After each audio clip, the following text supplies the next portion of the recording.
House to Home in Parkersburg launched their capital campaign Monday to raise funds for a larger building. The car dealership CarMart was the first business to make a donation to the campaign with a check for $1,000.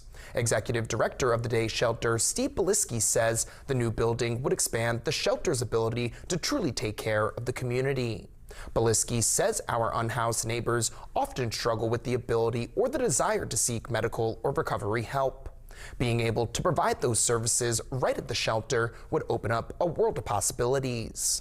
And that new building is going to offer us a lot more space, but it's also going to open up space for us to bring in more resources, like outreach resources from like the hospitals and the healthcare centers and dentists. Having a bigger facility means a lot.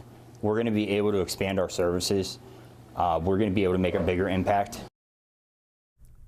House to Home's monetary goal to complete their new building is $200,000. Beliski hopes that more businesses will offer their support of the project and help kickstart their capital campaign.